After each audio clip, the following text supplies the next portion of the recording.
ملت اسلامیہ بالخصوص مرحومین عابد علی شاہ ابن صفدر علی شاہ، حامد علی شاہ ابن صفدر علی شاہ، فاطمہ بیگم بنت صفدر علی شاہ، حسن رضا ابن عباس رضا، طاہرہ بیگم بنت مہدی شاہ، ان تمام مرحومین کے لیے سال فرما دیجیے۔ بسم اللہ الرحمن الرحیم، الحمدللہ رب العالمین، الرحمن الرحیم، مالک یوم الدین، ایاک نعبد و ایاک نستعین، اہدنا الصراط المستقیم، صراط الذین انعمت علیہم غیر المغضوب علیہم ولا الضالین۔ بسم اللہ الرحمن الرحیم، قل هو اللہ احد اللہ الصمد لم یلد ولم یولد ولم یکن له کفوا احد۔ بسم اللہ الرحمن الرحیم، قل هو اللہ احد اللہ الصمد لم یلد ولم یولد ولم یکن له کفوا احد۔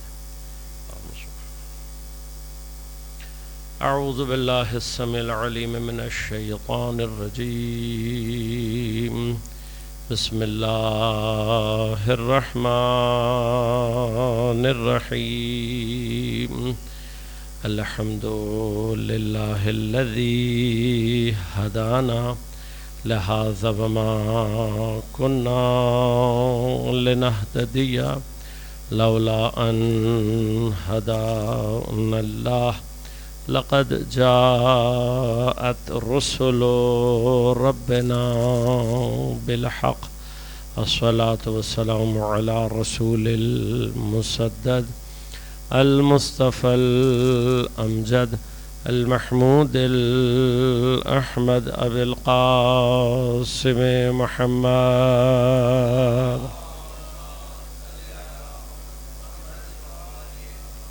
والصلاة والسلام على أسد الله الغالب، غالب على كل غالب، علي بن أبي طالب، والصلاة والسلام على سيدة المعصومة المظلومة الطاهرة البتول، بضعة الرسول فاطمة الزهراء سيدة نساء العالمين،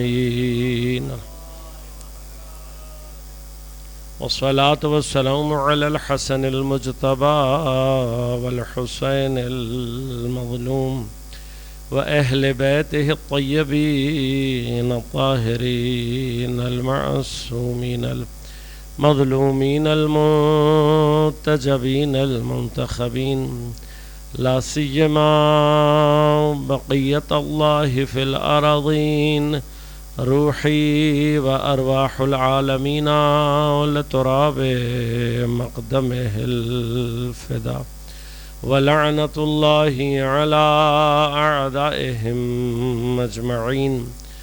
أما بعد، قال الله تعالى في كتابه الكريم، بسم الله الرحمن الرحيم، فسبح بحمد ربك وكن من الساجدين، فاعبد ربك حتى يأتيك اليقين.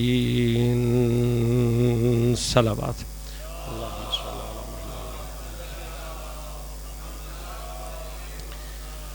مومنین کرام، سامعین محترم، عزیزان گرام قدر، عزاداران سید مظلوم، اس سال کے اس خمسہ اربعین میں تسبیح کے عنوان سے ہماری گفتگو کا سلسلہ جاری ہے۔ موضوع پر گفتگو کے لیے سورہ مبارک حجر کی آخری 2 آیات کو سرنامہ کلام کے طور پر انتخاب کیا اور آپ کی خدمت میں تقدیم کیا۔ پروردگار عالم اپنے حبیب سے مخاطب ہو رہا ہے، اے میرے حبیب، پس آپ تسبیح کریں اپنے پروردگار کی حمد کے ساتھ، وَقُم مِّنَ السَّاجِدِينَ، اور سجدہ گزاروں میں سے ہو جائیں، فَاعْبُدْ رَبَّكَ، پس عبادت کریں اپنے پروردگار کی، حَتَّى يَأْتِيَكَ الْيَقِينَ، یہاں تک کہ یقین آپ تک پہنچ نہ جائے۔ کل آپ کی خدمت میں نے عرض کیا کہ وہ یقین جو مرحلہ علمی ہے، جو انسان علم کو حاصل کرنے کے بعد عقل کے مراحل کو طے کرتے ہوئے جب اس مقام تک پہنچتا ہے کہ جہاں کسی چیز کے بارے میں شک کی کوئی گنجائش باقی نہ رہے، یہ یقین۔ لیکن اس یقین کے مرحلے کے لیے بھی ضروری ہے کہ انسان اگر مقدمات عقلی اس کے صحیح ہوں، عقل اس کی سالم ہو، اور عقل کے اوپر نفس اور اس کے نفس کی قوتیں، شہوات و لذات و جہل و تعصب، یہ تمام چیزیں اگر انسان کے نفس کی عقل کے راستے کو انحراف نہ دیں تو یقیناً انسان جس منزل پر پہنچتا ہے وہ منزل حق ہوتی ہے، اور پھر اس سے متعلق یقین کے آثار ہیں جو کہ انسان پر مرتب ہوتے ہیں۔ لیکن جس یقین کی اس آیت میں بات ہو رہی ہے وہ یقین کی جو منزل ہے وہ ہے جس نے انسان تک پہنچنا ہے، نہ کہ انسان نے اس تک پہنچنا ہے۔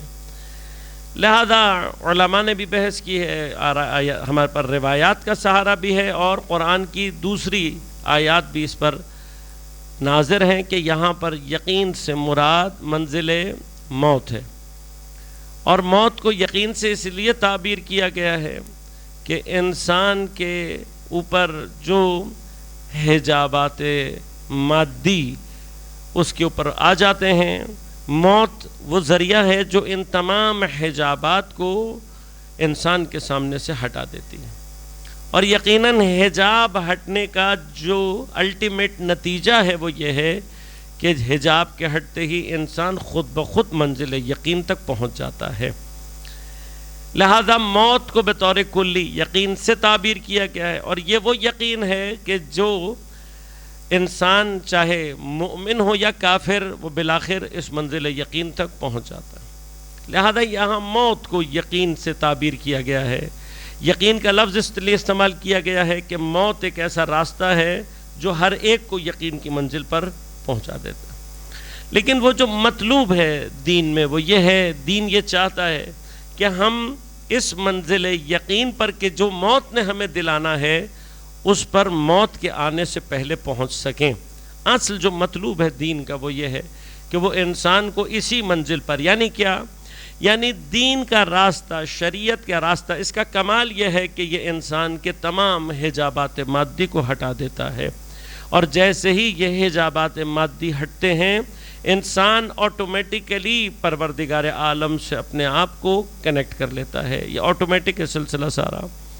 لہذا شیطان کی جو سب سے بڑی قوت ہے وہ یہ ہے، یا اس کی جو سب سے بڑی جنگ ہے وہ اسی مرحلہ کنیکٹیوٹی میں ہے کہ وہ نہیں چاہتا کہ انسان اپنے آپ کو خدا کے ساتھ کنیکٹ کرے۔ کیوں؟ اگر انسان خدا کے ساتھ کنیکٹ ہو جائے گا تو پھر یہ اللہ کے ساتھ کنیکٹیوٹی انسان کی روح سے ان آثار کو ظہور دیتی ہے کہ جو کمالات حتی فرشتوں سے ظاہر نہیں ہو پاتے، وہ کمالات کے جن کمالات کے ظہور کے لیے اللہ تبارک و تعالی نے انسان کو خلق کیا ہے۔ ہم جو تسبیح کی بحث آپ کی خدمت میں تقدیم کرنا چاہتے ہیں وہ بنیادی طور پر اسی مرحلے کو سمجھنا ہے کہ تسبیح کے جو اصل مادہ، تسبیح کا عربی میں سین، با اور ہا، سبحہ، کہ جس کے اصل معنی اگر سبحہ کے معنی ڈکشنری میں دیکھے جائیں تو جو اس کا اصل معنی ہے وہ تیرنے یا ہوا میں حرکت کرنے کے معنی ہے، لیکن اصل جو اس مادہ کے اندر مطلب ہے، چاہے وہ پانی میں ہو چاہے وہ ہوا میں ہو، وہ ایک بڑی سموتھ سی موومنٹ کو، سموتھ سی حرکت کو سبحہ سے تعبیر کیا جاتا ہے۔ سبحہ میں جب حرکت انسان کے ذہن میں آتی ہے تو اہم ترین جو چیز ساتھ ساتھ حرکت کے انسان کے ذہن میں آتی ہے وہ اس حرکت کے دو پوائنٹ ہیں، ایک وہ پوائنٹ جہاں سے یہ حرکت شروع ہوتی ہے اور ایک وہ پوائنٹ جہاں پر آ کر حرکت نے ختم ہونا ہے، ایک اس کا اوریجن اور ایک اس کا اینڈ، ایک اس کا مبدا اور ایک اس کا منتہا۔ تسبیح کے معنی میں بنیادی طور پر اسی حرکت کو نظر میں رکھا گیا۔ عام طور پر ہم تسبیح کے جو معنی کرتے ہیں وہ معنی جو عام طور پہ ہمارے اور آپ کے ذہن میں ہے وہ یہ ہے کہ بعض اذکار کو یا بعض اورات کو یا بعض اسماء الہیہ کو ایک خاص مقدار میں اپنی زبان سے جاری کرنا، اس کو ہم عام طور پہ تسبیح کے عنوان سے جانتے اور پہچانتے ہیں۔ خوب یہ تسبیح تسبیح لسانی ہے، تسبیح قولی کہلاتی ہے، یا زبان سے ادا کی جانے والی تسبیح.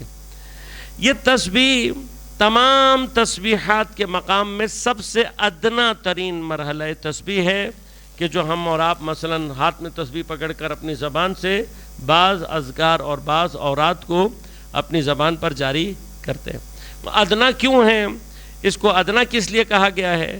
کہا گیا اس لیے کہ عام طور پر ادنا سے جو مراد لی گئی ہے اس میں بھی وہ یہ لی گئی ہے کہ جب ہم تسبیح لسانی کہہ رہے ہوتے ہیں تو تسبیح لسانی سے مراد یہ ہوتی ہے کہ انسان مادی طور پر ظاہری طور پر کسی حرف کو یا کسی لفظ کو یا کسی آیت کو یا کسی ذکر کو اپنی زبان سے تکرار کر رہا ہوتا ہے. جب ہم تسبیح لسانی کہتے ہیں تو اس سے مراد یہ ہے کہ اس کا قلب تسبیح نہیں کر رہا ہوتا یا اس کا ذہن تسبیح نہیں کر رہا ہوتا. یہ مقامات تسبیح روحانی نہیں ہے، لسانی محض، یعنی صرف کوئی اپنی زبان سے بعض اذکار اور بعض اورات کو اپنی زبان سے جاری کر دے. وہ ادنا کیوں ہے؟ ادنا اس لیے ہے کہ اس کے عام طور پر جو آثار ہیں وہ اس طریقے سے ظہور پذیر نہیں ہوتے جس طرح سے ریکوائرڈ ہے. ادنا ہے لیکن پھر بھی یہ درجہ ان درجات سے بہت زیادہ افضل ہے اور اس سے بہت بہتر ہے کہ جہاں پر کسی کی زبان اصلاً اللہ کے ذکر سے غافل ہو جائے. چاہے یہ تسبیح ظاہری ہی صحیح، خود اپنی جگہ ایک توفیق چاہتی ہے کہ انسان کم از کم یہ توفیق پیدا کرتا ہے کہ وہ اپنی زبان کو کچھ دیر کے لیے صحیح اللہ کے ذکر سے مختص کر دیتا ہے.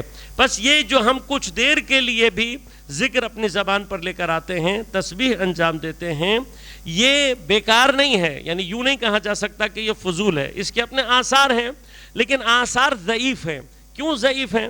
اس لیے کہ جو اصل تسبیح ہے، انشاءاللہ جس معنی کی طرف ہم آہستہ آہستہ اب بڑھ رہے ہیں، اصل تسبیح کے معنی صرف اذکار کو زبان پر دہرانا نہیں ہے، بلکہ تسبیح کے اصل معنی ان اذکار، ان الفاظ، ان تمام جتنے بھی ذکر آپ کر رہے ہیں، جتنے بھی آپ ورد کر رہے ہیں، ان کے اصل آثار کو ظہور دینا. اصل جو مقصد ہے وہ یہ ہے. اب یہ مشکل کیا ہے؟ مشکل ہمارے ساتھ ہے. یعنی کیا؟ مسئلہ ذکر کے ساتھ نہیں ہے، ذکر کے اندر کوئی مسئلہ نہیں ہے. بعض اوقات بعض چیزوں کے لیے آپ کو بیان کیا جاتا ہے کہ آپ یہ ذکر کریں، اس ذکر کے یہ آثار ہوں گے، لیکن ہم عام طور پر یہ دیکھتے ہیں کہ ہم نے وہ ذکر اتنی مرتبہ کیا اور ویسا کوئی اثر ہمارے اور آپ کے ذکر سے ظاہر نہیں ہوا. اب اس ذکر کا ہمارے اور آپ کی وجہ سے ظاہر نہ ہونا ذکر کی کمزوری نہیں ہے، بلکہ ذاکر کی کمزوری کی طرف اشارہ کرتی ہے. ذکر کرنے والے میں ضعف ہے جس کی وجہ سے ذکر اپنے آپ کو ظہور نہیں دے رہا. آپ نے عام طور پر سورہ مبارکہ فاتحہ الحمدللہ رب العالمین، اس سورہ کے فضائل کئی مرتبہ سنے ہوں گے، اور اس میں آپ نے کئی مرتبہ یہ سنا ہوگا کہ معصومین علیہ الصلاۃ نے فرمایا کہ 70 مرتبہ سورہ فاتحہ کو اگر کسی مرض کے لیے پڑھا جائے تو اس سے شفا حاصل ہو جاتی ہے.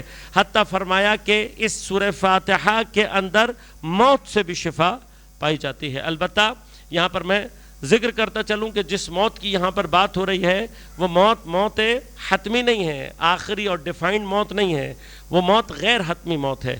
غیر حتمی موت سے بھی شفا اس سورہ حمد کے اندر موجود ہے. اب یہ میرے اور آپ کی زبان سے اگر مجھ جیسے گناہگار کی زبان سے اگر اثر نہ دکھائے تو مسئلہ حمد میں نہیں ہے، مسئلہ پڑھنے والے کے اندر موجود ہے. ذکر اپنا اثر رکھتا ہے، لیکن یہ ذکر اپنا اثر ظاہر کب کرے گا؟ جب پڑھنے والا اپنے آپ کو اس مقام پر لے کر آئے گا.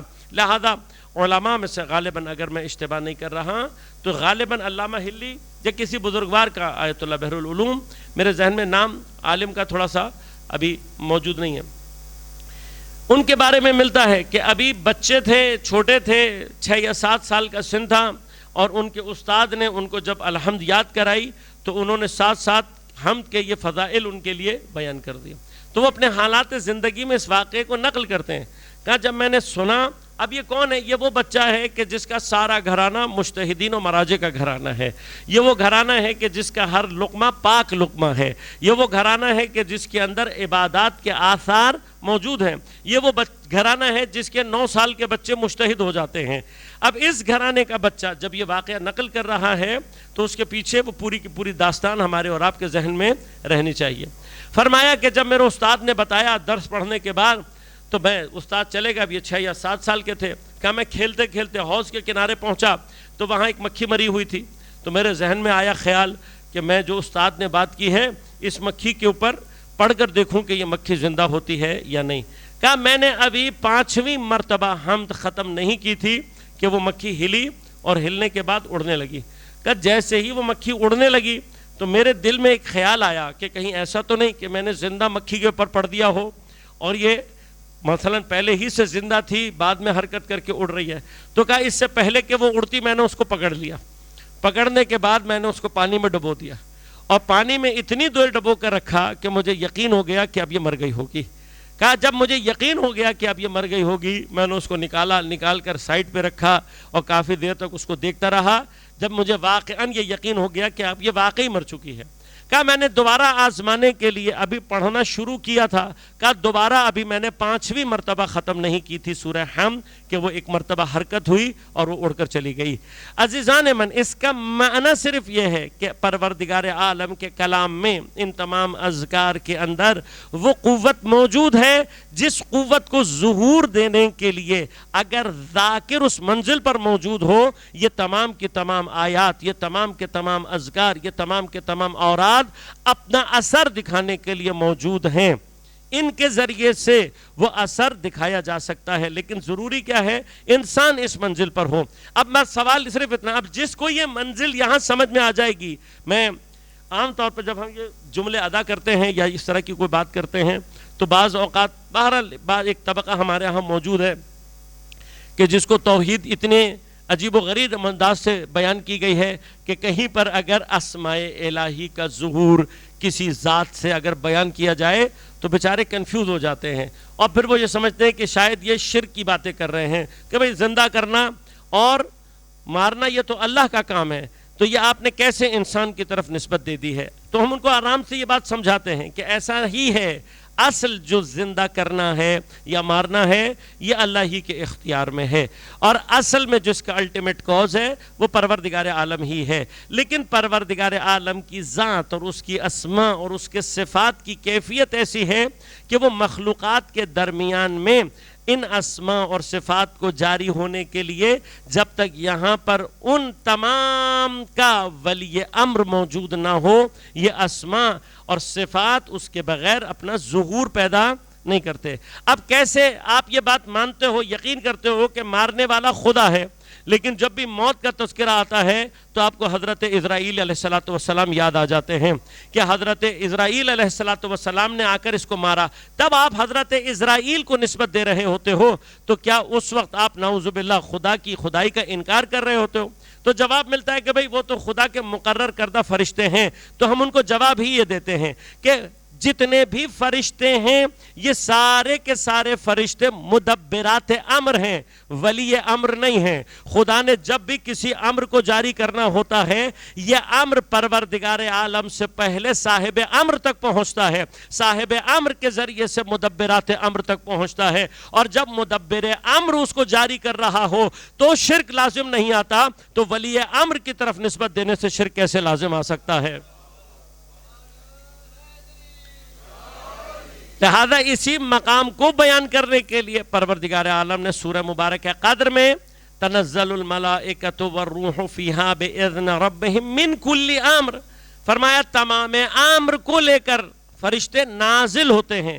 تو اگر یہ سارے کے سارے فرشتے امر لے کر نازل ہو رہے ہوں اور زمین پر کوئی یہ امر لینے والا موجود نہ ہو، عام طور پر ہم بہرحال بزرگان تو متوجہ ہیں لیکن آج کل نوجوانوں کی ٹرمینالوجی میں بعض باتیں سمجھانا آسان ہو جاتا ہے کہ اگر ڈاؤن لوڈنگ ہو رہی ہے اور زمین پر ریسیور موجود نہیں ہے تو آپ خود بخود یہ بات ماننے کے لیے تیار نہیں ہوں گے، یہ ہو ہی نہیں سکتا۔ یہ تو آج کل میرے اور آپ کی زبان میں بھی سمجھ میں آتا ہے نا۔ مثلا میں کسی بچے سے یہ کہوں کہ بھائی یہ بڑی آپ کے پاس قرآن کی بہت اچھی سی فائل ہے، یہ آپ مجھے سینڈ کر دو، اور میں پھر اپنی جیب سے وہ پرانے زمانوں کا بٹن والا موبائل نکالوں کہ جس کو دیکھ کے بچہ 1 سیکنڈ میں یہ سمجھ جائے کہ مولانا کے موبائل میں نہ وائی فائی ہے نہ ان کے سسٹم میں اینڈرائڈ ہے. بس اب میں اس کو کہوں بیٹا تم بھیج دو، وہ کیا کہے گا؟ وہ کہے گا مولانا یہ آپ کے موبائل تک نہیں پہنچ سکتی. بھائی کیوں نہیں پہنچ سکتی؟ وجہ کیا ہے؟ وہ کہے گا بھائی آپ کے پاس اس کو ریسیو کرنے کی صلاحیت موجود نہیں ہے. اب میں کہوں تم بھیج دو دیکھی جائے گی، ہو سکتا ہے یہ؟ وہ کہے گا مولانا یہ بھیج دو دیکھی جائے گی والا زمانہ گیا اب نہیں ہو سکتا. کیوں؟ جب تک کہ دوسرے اینڈ سے ریسیونگ کنفرم نہیں ہوگی یہاں سے بھیجنا معنی پیدا ہی نہیں کرے گا. اب خدا آپ سے اپنے تمام امر کے لیے کہہ رہا ہے کہ میں تمام فرشتوں کو تمام امر کے ساتھ اپنے اذن کے ساتھ بھیجتا ہوں. آنے والے فرشتے نظر آ رہے ہوں، وصول کرنے والا صاحب امر نظر نہ آ رہا ہو، تو اس سے بڑی حماقت کیا ہو سکتی ہے کہ اگر اللہ امر بھیج رہا ہے اور زمین پر کوئی صاحب امر نہیں ہے تو پھر فرشتے جاتے کس کے پاس ہیں اور یہ امر وصول کون کرتا ہے؟ تو اتنی سی بات آج ہمیں سمجھ میں آ جاتی ہے کہ جب تک ریسیونگ اینڈ میں صلاحیت نہ ہو بھیجنا معنی پیدا نہیں کرتا. آپ ایک چھوٹی سی فائل بھیجنے کے لیے تیار نہیں ہوں گے. کیوں؟ اس لیے کہ بھیجنا لغو ہو جائے گا اگر لینے والا موجود نہ ہو. بس اگر زمین پر کوئی صاحب امر موجود نہ ہو خدا کا یہ امر بھیجنا بے معنی ہو جائے گا. بس حتماً زمین پہ کوئی صاحب امر موجود ہے اور اس صاحب امر کے ذریعے سے ہی امر کو اللہ اپنی اس دنیا میں افراد کے سامنے ظاہر کرتا ہے اور ظہور دیتا ہے. لہذا غور کیجئے گا، بعض مقامات ایسے ہیں کہ جن کو قرآن کریم نے شاید اسی طرح کے اعتراضات کے جواب کے لیے بیان کیا ہے.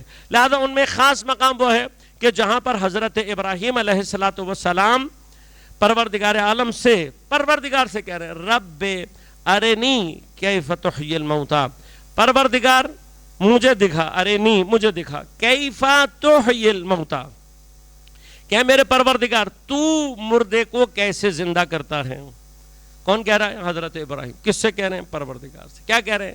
یہ امر تیرا مردے کو زندہ کرنا. اب میں تھوڑا سا لفظ بدل دوں، پروردگار تو اپنے حی ہونے کو جو تیرا اسم الحی ہے، اس اسم الحی کو کیسے دنیا میں جاری کر کے چیزوں کو زندہ کرتا ہے. وہ زندہ کرنے کا معنی خدا کے لیے کیا ہے؟ خدا کے لیے اس کا معنی ہی یہ ہے کہ اس کا اسم الحی جب دنیا میں ظہور کرے گا کسی شے سے تو وہ شے زندہ ہو جائے گی. بس یہ امر اسم الحی کو جاری کرنا یعنی چیزوں کو زندہ کرنا. جب حضرت ابراہیم نے یہ فرمائش کی تو اللہ نے یہ نہیں کہا کہ ابراہیم قبرستان چلے جاؤ میں دکھا دیتا ہوں میں کیسے زندہ کرتا ہوں. نہیں کہا نا. حضرت ابراہیم سے کیا کہا؟ کہا اے ابراہیم 4 پرندے پکڑو، ان 4 پرندوں کو ذبح کرو، ذبح کر کے قیمہ کرو، قیمہ کر کے مکس کرو اور ان کو 4 مختلف مقامات پر رکھ دینا. پھر قرآن کیا کہتا ہے؟ قرآن کہتا ہے اے ابراہیم جب تم انہیں پکارو گے فَثُرْهُنَّ، یہ دوڑتے ہوئے تمہاری طرف چلے آئیں گے. پروردگار حضرت ابراہیم یہ دیکھنا چاہتے ہیں تو کیسے زندہ کرے گا. تو انہی قیموں میں سے تو نے پرندوں کو زندہ کرنا ہے تو حضرت ابراہیم کے سامنے انہی میں سے دوبارہ انہی کو زندہ کر کے دکھا دے. یہ حضرت ابراہیم سے کیوں کہہ رہا ہے اے ابراہیم تم پکارو گے تو یہ دوڑتے ہوئے تمہاری طرف چلے آئیں گے؟ اس کا معنی یہ ہے کہ اللہ اسی مقام پر یہ سمجھا رہا ہے زندہ میں کرتا ہوں لیکن صاحب امر کے ذریعے سے زندہ کرتا ہوں. صاحب امر ہے. جب صاحب امر زمین پر اس آواز نے، اس امر نے زمین پر حضرت ابراہیم کے ذریعے سے اپنے آپ کو جاری کرنا ہے. لہذا حضرت ابراہیم جس وقت صاحب امر ہوتے ہوئے اللہ کے اس اسم الحی کو ظہور دیں گے تو نتیجہ کیا نکلے گا؟ یہ پرندے خود بخود زندہ ہو کر، یعنی اس اسم کا اثر حضرت ابراہیم کے ذریعے سے ان کے اوپر جاری ہوگا اور یہ ذبح ہو کے قیمہ ہونے کے باوجود بھی دوبارہ زندہ ہو کر آ جائیں گے. بس یاد رکھیے گا چونکہ الٹیمیٹ کاز اللہ تبارک و تعالیٰ کے ہاتھ میں ہیں. یہی چیزیں سمجھانے کے لیے اللہ تبارک و تعالیٰ قرآن میں ان تمام مقامات کو جاری کرتا ہے کہ میں چونکہ الٹیمیٹ کاز ہوں اور جہاں میں الٹیمیٹ کاز بن جاؤں وہاں پر جب تک میرا امر نہ ہو کوئی بھی چیز اپنے اثر کو ایجاد نہیں کرتی. بس ساری دنیا کی آگ نے جلانا ہے، لیکن اگر میں آگ کو حکم دے دوں کسی بھی مقام پر کہ میرے کسی ولی امر کے لیے کونی بردن و سلامہ، تو عین اس وقت میں وہ آگ جو دوسروں کو جلا رہی تھی، عین اسی وقت میں وہ آگ میرے صاحب امر کو نہیں جلائے گی. یہ مقامات کیا ہیں؟ یہ اللہ تبارک و تعالی وہ جو اپنا الٹیمیٹ کاز. ہمیشہ یاد رکھیے گا، شرک اور کفر وہاں لازم آتا ہے کہ جہاں کوئی اللہ کے اس الٹیمیٹ کاز ہونے کو چیلنج کرے، کوئی کسی کے لیے کسی ایسے مقام کا قائل ہو جو خدا کے اس مقام کے مقابلے پر آ رہا ہو. بس اگر مقابلے پر نہیں آ رہا بلکہ اس کے ایک طول میں ہے، اسی کی لائن میں ہے، اسی کے ذریعے سے ہے، تو پھر اس کو شرک نہیں کہتے. لہذا اب یہ امر اللہ تبارک و تعالیٰ کا جاری ہوگا، لیکن صاحبان امر کے ذریعے سے. یہی وہ سلسلہ ہے کہ جس کو اللہ تبارک و تعالیٰ نے یہاں زندگی کا امر ہے کہ زندہ کرنے کے لیے حضرت ابراہیم کی زبان استعمال ہو رہی ہے.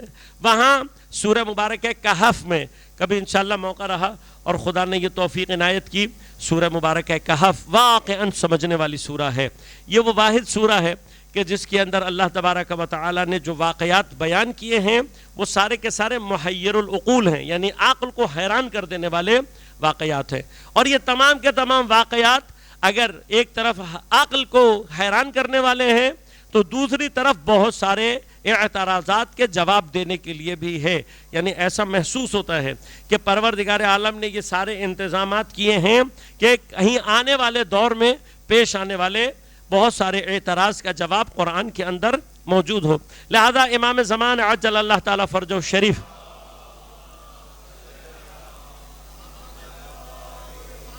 حضرت کی غیبت اور اس سے متعلق بہت سارے اعتراضات کے جواب سورہ مبارکہ کہف کے اندر موجود ہیں.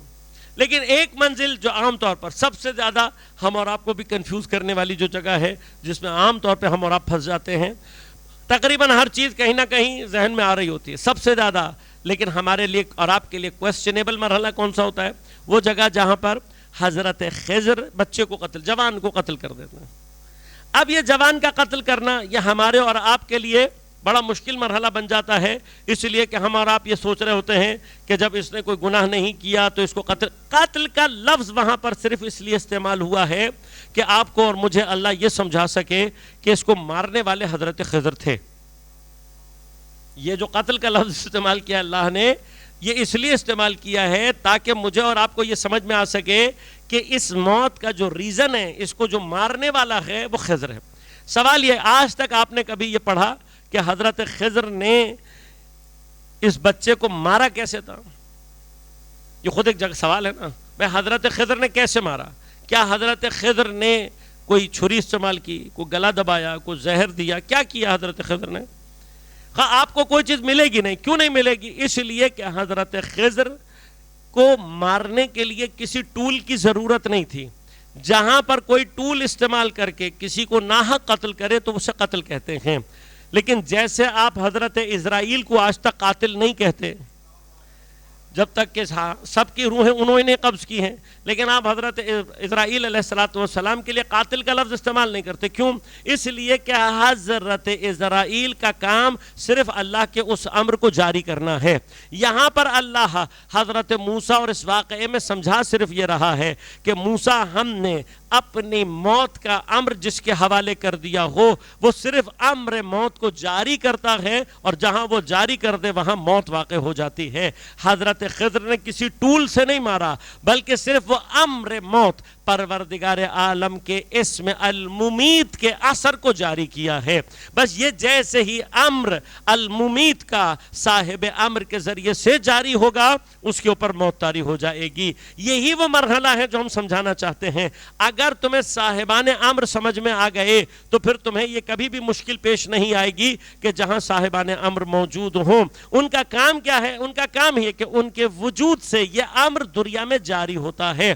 اب وہ اس کا اظہار کرتے ہیں. کسی جنازے کو جس کے اندر زندہ بندہ لیٹا ہوا ہے، اگر حضرت امیر نیت کر کے میت کہہ دیں تو وہ مر جاتا ہے، اور کسی مردے کو اگر ٹھوکر مار کے کہہ دیں زندہ ہو جائے تو وہ زندہ۔ اب بحث یہ ہے کہ تمہیں علی کا زندہ کرنا اور مارنا صرف اس لیے سمجھ میں نہیں آئے گا کیونکہ تم علی کو خدا کے مقابلے پر لے کر جا رہے ہو، لیکن جب تم علی کو خدا کے امر کا صاحب سمجھو گے زمین پر، تب تمہیں سمجھ میں آئے گا کہ اللہ کے اذن کے بغیر نہ زندہ کرتے ہیں نہ مارتے ہیں۔ اللہم صلی۔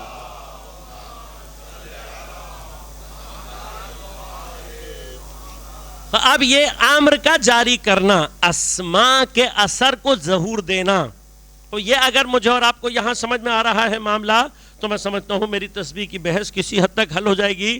میرے لیے آپ کے لیے بہت سارے مسائل کو، مراحل کو طے کرنا نسبتاً آسان ہو جائے گا کہ میں آپ کو یہ سمجھا سکوں کہ تسبیح کا اصل مرحلہ کیا ہے۔ تسبیح کا اصل مرحلہ میں نے عرض کیا، تسبیح حرکت کا نام ہے، ایک سمود حرکت کہ جو عام طور پر پانی یا ہوا میں انجام پاتی ہے۔ جیسے ہی حرکت کو سوچیں گے، دو پوائنٹ آپ کے ذہن میں آٹومیٹیکلی آ جائیں گے، ایک point from where to start ہے اور ایک وہاں جہاں اینڈ ہونا ہے، مبدا اور منتہا۔ اب یہ حرکت تسبیح میں کیا معنی پیدا کرتی ہے، اس کو سمجھانے کے لیے میں ایک مرحلہ آپ کے ساتھ طے کروں گا، اور پھر انشاءاللہ دوسرا وہ مقام کے جہاں پر یہ معنی تسبیح آپ کے لیے اور زیادہ واضح کر سکوں۔ اس دنیا کو عالم دنیا کیوں کہتے ہیں، پہلے ہمیں یہ سمجھ میں آ جائے تو پھر انشاءاللہ معنی تسبیح کو میں آپ کی خدمت میں تقدیم کروں گا۔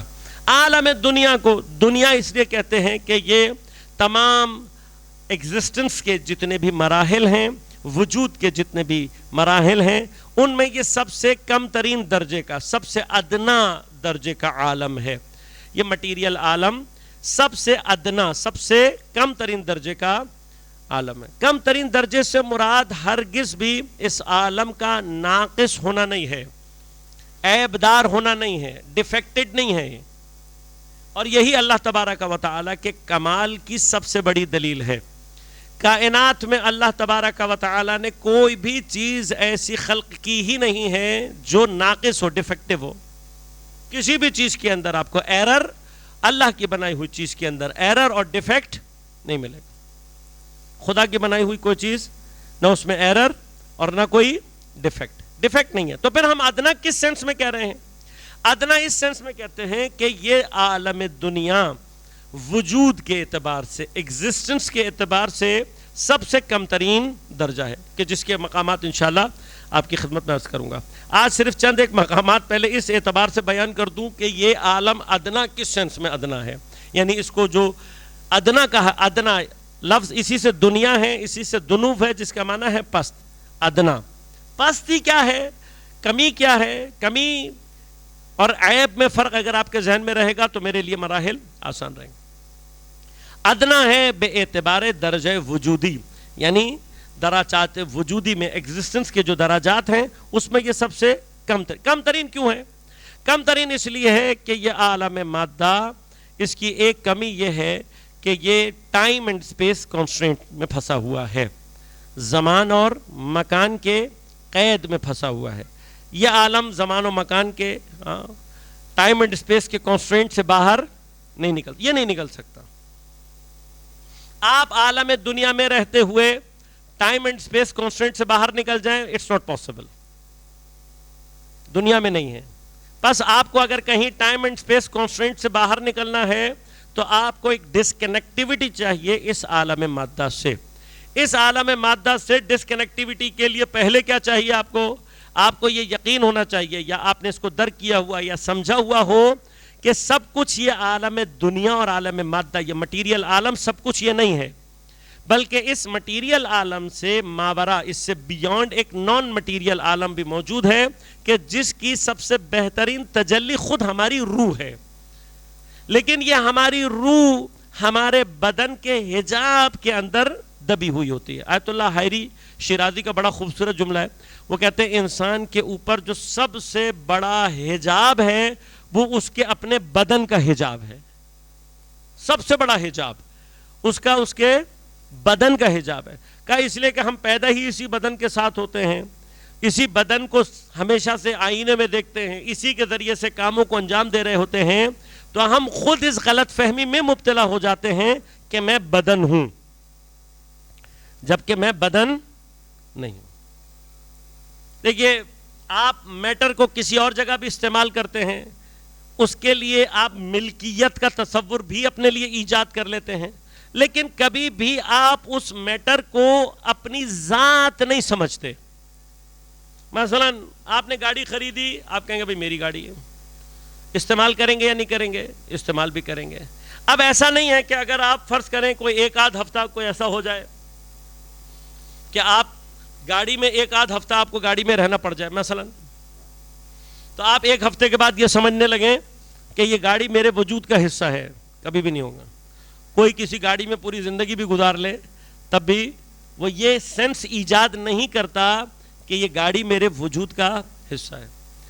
اینک کو لے لیتے ہیں، مثلا بعض لوگ اینک یوز کرتے ہیں اور بیچارے بچپن سے ہی اینک لگ جاتی ہے، ساری زندگی اینک لگائے رکھتے ہیں، لیکن کبھی بھی وہ اینک کو اپنے وجود کا حصہ نہیں سمجھ۔ اور اس طرح کی بہت ساری تصورات ہم چیزوں کے بارے میں پیدا کر سکتے ہیں۔ کسی بھی چیز کے بارے میں ہم کبھی یہ تصور ایجاد نہیں کرتے کہ یہ میں نہیں ہوں، میں ہوں، نہیں کرتے نا۔ اینک میں نہیں ہوں، گاڑی میں نہیں ہوں، کوئی بھی ایسا ٹول جو میری باڈی کا حصہ بنا ہوا ہے، حتیٰ جس کی وجہ سے میری زندگی وہ مطلب پیس میکر لگ جاتا ہے، ہارٹ میں، دل میں لگا رہتا ہے، زندہ ہی وہ رکھا ہوتا ہے بعضوں کو، لیکن وہ کبھی بھی یہ تصور پیدا نہیں کرتے کہ یہ میں ہوں۔ لیکن بدن وہ حجاب ہے جو ہمارے اور آپ کے اندر سب سے بڑی غفلت یہ ایجاد کرتا ہے کہ ہم اپنی روح سے غافل ہو جاتے ہیں۔ ہم یہ سمجھنا شروع کر دیتے ہیں کہ میں بدن ہوں، میں بدن نہیں ہوں۔ بس جس دن ہمیں یہ سمجھ میں آنا شروع ہو گیا کہ میں بدن نہیں ہوں، اسی دن آپ کو یہ خیال آئے گا کہ اب مجھے کچھ اپنے لیے بھی کرنا چاہیے۔ جس دن آپ کو یہ سمجھ میں آ گیا کہ میں بدن نہیں ہوں، اسی دن آپ کو یہ بھی سمجھ میں آئے گا کہ اب مجھے خود اپنے لیے بھی کچھ کرنے کی ضرورت ہے۔ ابھی تک ہم جو کچھ بھی کر رہے ہیں وہ اپنے بدن کے لیے کر رہے ہیں، پڑھائی بدن کے لیے کر رہے ہیں، نوکری بدن کے لیے کر رہے ہیں، کھانا پینا آسائش، یہ جتنے بھی آپ مثلا گرمی کا زمانہ ہے، ایئر کنڈیشن آپ کو کس لیے چاہیے؟ روح کو تو نہ گرمی لگتی ہے نہ سردی۔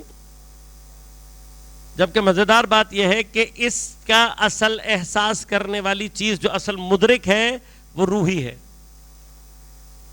اب یہ جو میں اور آپ بدن کی وجہ سے اپنی روح کو، یہ انشاءاللہ بحث کبھی اور بھی آپ کے سامنے تفصیل سے عرض کروں گا کہ ایسا کہاں ہوتا ہے، یہ کیا چیز ہے درمیان میں جو آپ کو کمفرٹ زون کی طرف لے کر جا رہی ہوتی ہے۔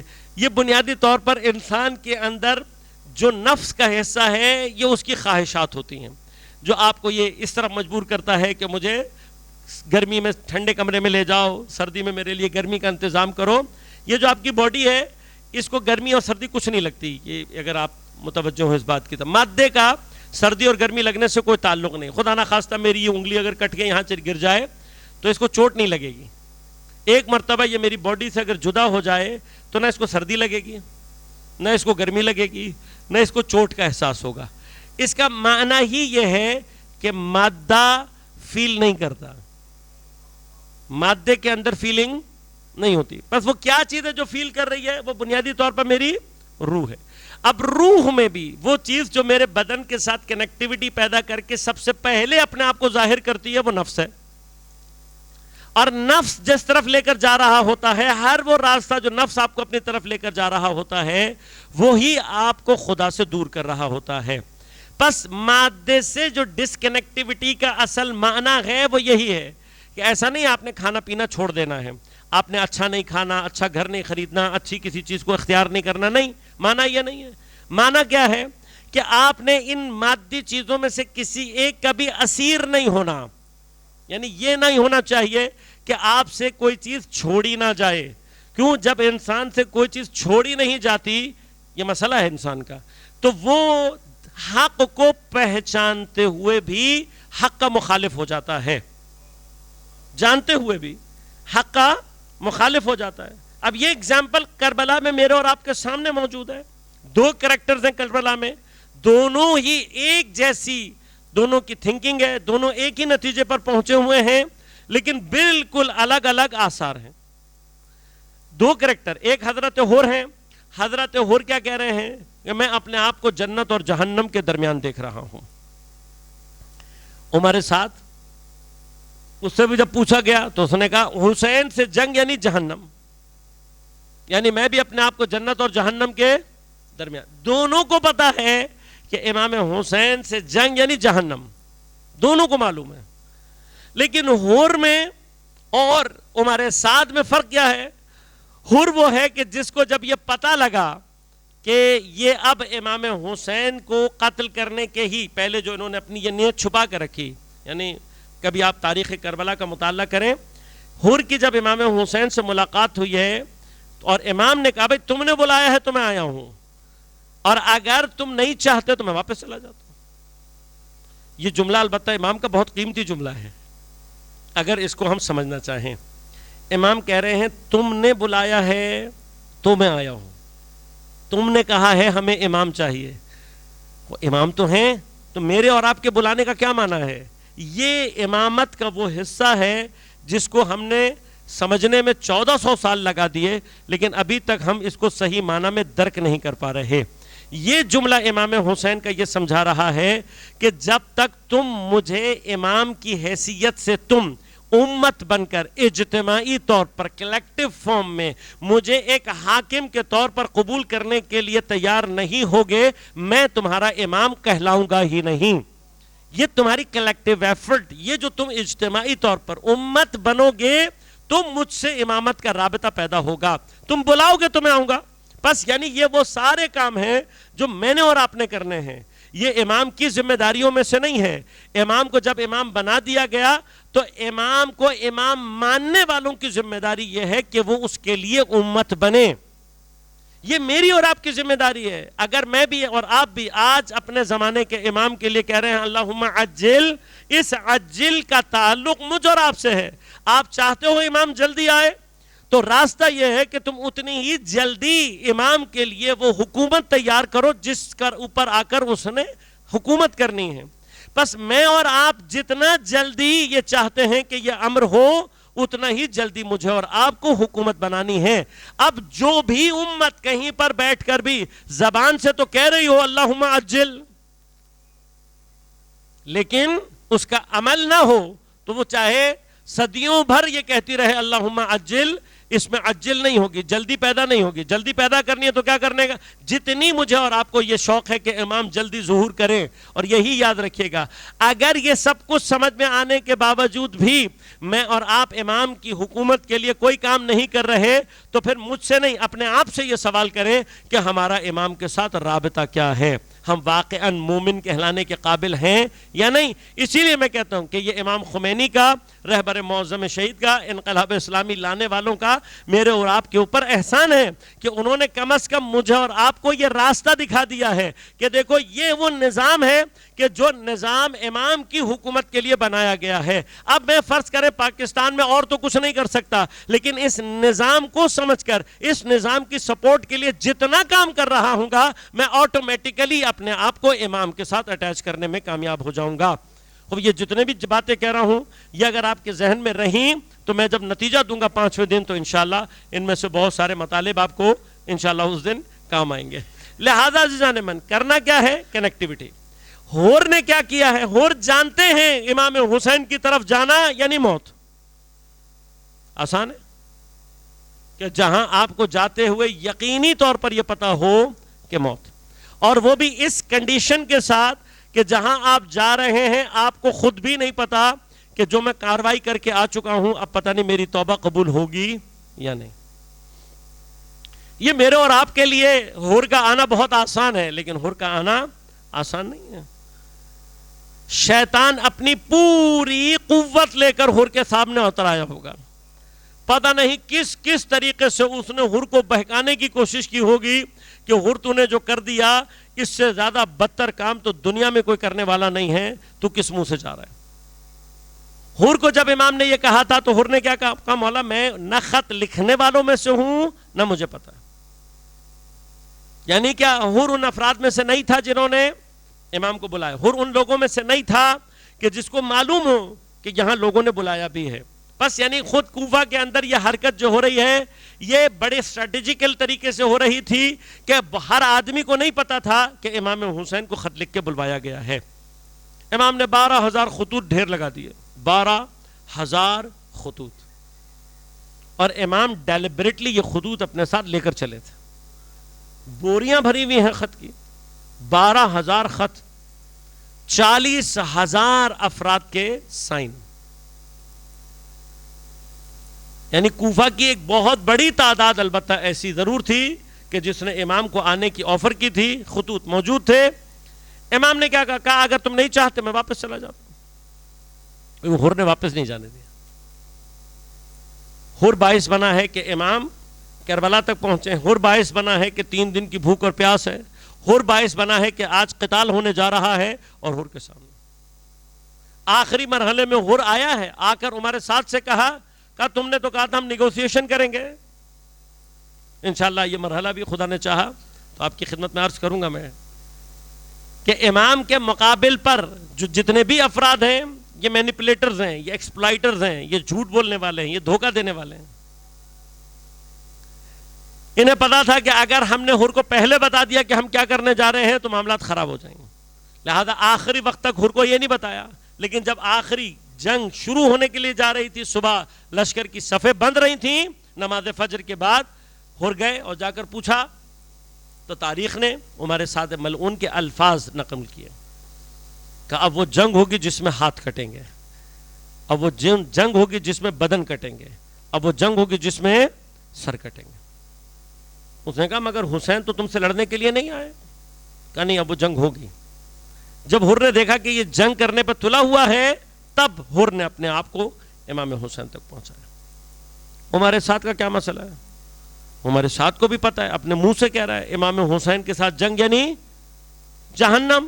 پتا ہے اس کو, وہ ساری احادیث یاد ہیں جو امام حسین کے لیے بیان ہوئی. لیکن ایک جملہ کیا کہہ رہا ہے؟ کہہ رہا ہے کہ مجھے پتا ہے لیکن کیا کروں, رے کی حکومت کی محبت میرے دل سے نہیں نکلتے. یہ ہے دنیا عزیزوں. اب یہ رے کی حکومت کیا واقعاً عمر سعد کو حکومت ملنے والی ہے؟ نہیں, ایک چھوٹا ایک دھوکہ ہے.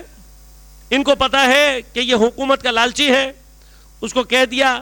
عمر سعد کے لیے رے کی حکومت کا پروانہ کبھی جاری نہیں ہوا اور نہ یہ کرنے والے تھے. امام حسین نے آخری چیز سمجھانے کے لیے کیا کہا کہ میں جنت کا سردار, میں پیغمبر کا نواسا, میں تجھے بتا رہا ہوں تجھے رے کی گندم بھی نصیب نہیں ہو گیا. تو امام اس کو سمجھانا کیا چاہتے ہیں؟ ایک طرف یہ سمجھانا چاہتے ہیں کہ یہ تجھے صرف ایکسپلائٹ کر رہے ہیں, جو تیرے اندر حکومت کی لالچ ہے اس کے ذریعے سے تجھے ایکسپلائٹ کر کے اپنے لیے استعمال کر رہے ہیں. خوب اس کا مطلب یہ ہے کہ اپنے زمانے کے طاغوت کو اگر پہچاننا ہو تو اس کی بہترین پہچان کیا ہے کہ وہ کمزوریوں کے ذریعے سے لوگوں کو ایکسپلائٹ کرتا ہے. آج یہ جو ایپسٹین فائل کا قصہ ہے یہ صرف ویسٹ کے اسی مکروہ چہرے کو میرے اور آپ کے سامنے لے کر آ رہا ہے. یہ جو ہمارے بعض جوان بیچارے یہ سمجھتے ہیں ویسٹ میں یہ بہت اچھا ہے, ویسٹ یہ کرتا ہے, یوں ترقی کرتے ہیں, فلاں ترقی کرتے ہیں. میں آپ لوگوں کو خود آپ سے یہ دعوت کروں گا کہ آگے بڑھیں اور ایک مرتبہ اپنی ریسرچ کو اس مرحلے پر لے کر جائیں کہ ان کی جتنی بھی ریسرچ ہے ان کی بیس لائن میں کون سے لوگ بیٹھے ہوئے ہیں. یہ جو اپنی ریسرچ بنا کر دیتے ہیں, آپ جائیں گے ان کے تمام بڑی یونیورسٹیوں میں آپ کو باہر کے لوگ ملیں گے, ان کے تمام ریسرچ کے اداروں میں باہر کے لوگ ملیں گے. ان کا کام ہی یہ ہے, یہ مجھے اور آپ کو ایکسپلائٹ کرتے ہیں. یہ جو پاکستان میں انجینئرز کو مارا جا رہا ہے, یہ جو ہمارے ملک میں اتنی بدامنی ہے, پڑھے لکھے لوگوں کے لیے جابز نہیں مل رہی, کاروبار کرنے والوں کو کاروبار کی جگہ نہیں مل رہی, کیوں؟ اس لیے کہ وہ یہ چاہتے ہیں کہ آپ کا اور میرا برین ان کی خدمت کے لیے استعمال ہو. آج آپ پاکستان میں امنیت قائم کر دیں, آج پاکستان میں لوگوں کو جابز ملنے لگیں, آج یہ سارے مسائل حل ہو جائیں, نتیجہ کیا نکلے گا؟ کوئی جائے گا باہر؟ لہذا وہ طبقہ ان کے لیے بہت آسانی سے مہیا ہو جاتا ہے جس کو یہ پیسے دے کر یہ ساری ایکسپلائٹیشن کرتے ہیں اور اس ایکسپلائٹیشن کے ذریعے سے ہمارا اور آپ کا برین اپنے لیے استعمال کرتے ہیں. امام حسین اس کو کیا بتانا چاہ رہے ہیں؟ پہلی بات کہ یہ ایکسپلائٹ کر رہے ہیں. دوسری بات کہ جو حسین کہہ دے خدا اس کے اوپر نصیب کی مہر لگا دیتا ہے. جب امام نے کہہ دیا کہ تجھے گندم بھی نہیں ملے گی تو امام جانتے تھے کہ اس کو، تو اس نے مذاق اڑایا باقاعدہ امام کا. جب امام نے یہ کہا تو ملعون کیا کہتا ہے؟ گندم نہیں ملی تو میں جو کھا لوں گا. گندم نہ ملی تو میں جو کھا لوں گا. یہ مرحلہ کہاں آتا ہے؟ جب انسان دنیا کے ساتھ اتنا اٹیچڈ ہو جائے کہ پھر اس سے حق کے قبول کے لیے نظر آ رہا ہے، پتہ ہے اس کو، حدیث ہے اس کے سامنے، یہ اچھی طرح جانتا ہے امام حسین سے جنگ یعنی جہنم.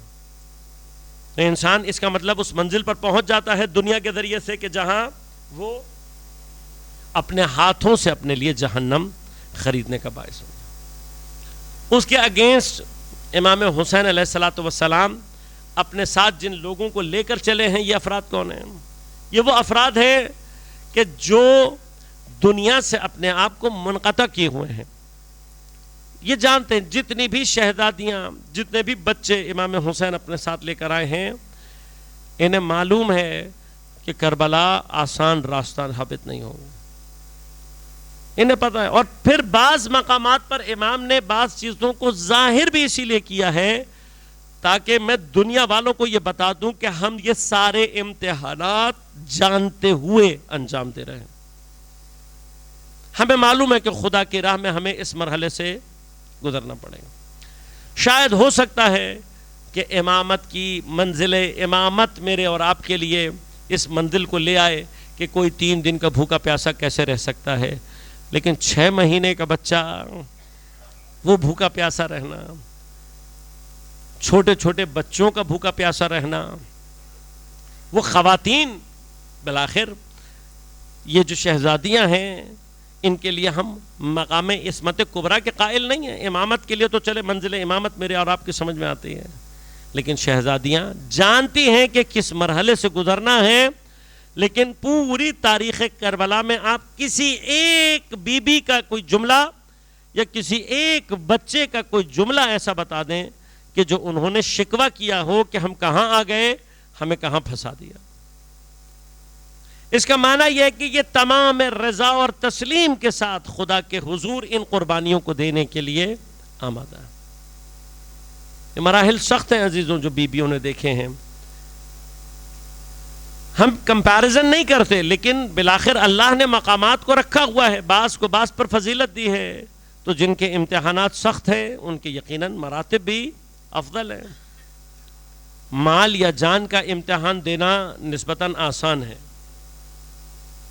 خدا قرآن میں ارشاد بھی فرماتا ہے ان اللہ اشتری من المؤمنین انفسهم واموالهم بان لهم الجنہ. اللہ جان اور مال کو خریدتا ہے، مؤمنین سے بدلے میں جنت عطا کرتا ہے. میں پروردگار کے حضور میں صرف یہ گزارش عرض کروں گا، پروردگار تو نے ایک چیز مؤمنین کو وہ دی ہے جو جان سے بھی زیادہ افضل ہے اور مال سے بھی زیادہ افضل ہے، جس کے لیے انسان اپنی جان بھی قربان کر دیتا ہے اور مال بھی قربان کر دیتا ہے، اور وہ انسان کی عزت اور آبرو ہے. پروردگار اگر تیری بارگاہ ہمیں کوئی اپنی عزت اور آبرو لے کر آ جائے تو یقیناً اس کی قیمت جنت سے زیادہ افضل ہوگی. کتنی افضل ہوگی یہ خدا بیان نہیں کرنا چاہتا. امام سجاد اور آپ کے بعد اسیران کربلا نے خدا کے ساتھ جو معاملہ کیا ہے وہ عزت اور آبرو کا معاملہ ہے. یہ عزت اور آبرو، یہ مقام لے کر یہ شہزادیاں امام کے ساتھ موجود ہے. یقیناً کربلا میں عاشور کے دن جو مصائب گزرے وہ بڑے سنگین مصائب ہیں، یقیناً ان کی کیفیت بہت زیادہ سنگین ہے. لیکن عزیزان من، انسان ایک مرتبہ سوچے کہ وہ مرحلہ جو عاشور کے دن پیش آیا ہے شہداء کے ساتھ مکمل ہو گیا، لیکن شام میں غریباں سے جو مرحلہ بیبیوں کے ساتھ شروع ہوا ہے اور جو شام کے زندان تک گیا ہے وہ مرحلہ سنگین ہے. گرچہ شام غریباں آنے سے پہلے جو ظلم کا مرحلہ بالخصوص امام حسین علیہ الصلوۃ والسلام کے ساتھ گزرا، تمام شہداء میں واقعاً سید الشہداء مظلوم ہیں، اس لیے کہ باقی تمام شہداء بڑی مظلومیت کے ساتھ شہید ہوئے ہیں، لیکن واحد امام حسین ایسے ہیں کہ جن کے ساتھ جو حالات پیش آئے کسی کے ساتھ پیش نہیں آئے. پہلا مرحلہ یہ ہے کہ سب سے زیادہ بھوک اور پیاس میں سب سے آخر میں امام حسین شہید ہوئے ہیں. یہ واحد شہید ہے جس کو پشت گردن 13 ضربتوں سے ذبح کیا گیا، پھر اس کے سر اقدس کو نو کے نیزہ پر بلند کیا گیا. اور ابھی کربلا کے میدان میں یہ صدا گونج رہی تھی کہ ذبح الحسین بکربلا، قتل الحسین بکربلا. جب ایک مرتبہ کچھ لوگوں نے گودال کی طرف دوڑ لگائی، تاریخ لکھتی ہے جس کے ہاتھ میں حسین کا جو سامان آیا اس نے لوٹ لیا. کسی نے حضرت کا امامہ اٹھایا، کسی نے حضرت کی نالین اتاری، کسی نے عبا کو لوٹا، کسی نے قبا کو اتارا، کسی نے لباس بدن تک اتار لیا. بجدل وہ ملعون تھا جس نے امام کے ہاتھ میں انگوٹھی کو اتارنا چاہا، لیکن انگلی کے ورم کی وجہ سے جب یہ اتار نہ پایا، اس نے اپنے خنجر سے حضرت کی انگلی کو کاٹ کر انگوٹھی کو اتارا. ارے بھائی اس پر بس نہیں ہوا، کچھ دیر کے بعد گھوڑوں کی نال بندی کرائی گئی. گھوڑے گودال میں ایک سمت سے دوسری سے پہلی سمت اتنی مرتبہ دوڑے کہ زیارت الہیہ میں امام حسین کو سلام کرتے ہوئے زمانے کے امام نے فرمایا میرا سلام ہو اس مظلوم پر جس کی لاش کو اس طریقے سے کچلا گیا کہ دائیں طرف کی پسلیاں بائیں طرف کی پسلیاں دائیں طرف آ گئی تھی. بس عزیزو، لیکن اس یہ بات کا مرحلہ بیویوں پر سنگین تھا. خیموں کو جلایا گیا، چادروں کو لوٹا گیا، تازیانے مارے گئے، تماچے مارے گئے، تمام اموال چھین لی گیا، زیورات اتار لیے گئے. بس عزیزو، اس کے اوپر بڑا ظلم یہ ہوا کہ صبح جب بیویوں کو اسیر کر کے لے کر چلے گئے تو کاروان کو عین اس جگہ سے گزارا جہاں مقتل میں یہ لاشیں پڑے ہوئے تھے. جب شہزادیوں نے اونٹوں کی بلندی سے اپنے اعزہ اور اقربا کو دیکھا، ایک مرتبہ اتنی شدت سے گریہ کیا کہ جانوروں نے حرکت سے انکار کر دیا، لیکن ان ملعونوں نے جانوروں کو بیٹھنے نہیں دیا.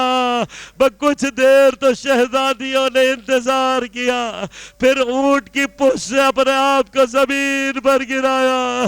میں کہوں گا یا جناب عباس، آپ کے ہاتھ کٹے ہوئے تھے، آپ گھوڑے کی بلندی سے زمین پر گرے. ارے شہزادیاں ہاتھ پسے گردن بندھے تھے، اونٹ کی بلندی سے زمین پر گری. جناب زینب دوڑتی ہوئی گودال کی طرف گئی. ارے ابھی تک تو بی بی نے دیکھا نہ تھا، اب جو آ کر گودال میں دیکھا، ایک مرتبہ حسین کی لاش پر خود کو گرا دیا. نانا کو آواز دے کر کہا وا محمدہ صلی علیکہ ملیک السما، اے میرے نانا آپ پر آسمان کے فرشتوں کا سلام ہو. پھر ایک مرتبہ مخاطب ہو کے فرمایا ہاذا حسین، اے میرے نانا یہ آپ کا حسین ہے جس کو آغوش میں بیٹھاتے تھے، جس کو سینے پر سلاتے تھے، جس کو لعاب دہن پلاتے تھے، کبھی کندھے پہ سوار کبھی پشت پر سوار، وہی حسین ہے. اے میرے نانا آ کر دیکھو یہ آپ کا حسین ہے جسے میری ماں نے چکیاں پیس کر پالا تھا. المرمل بالدماء، جو اپنے خون میں غلطہ ہے، مقتول اعضاء، جس کے اعضاء کو کاٹ دیا گیا ہے. وبناتک السبایا، اور آپ کی بیٹیوں کو اسیر کر کے لے جا.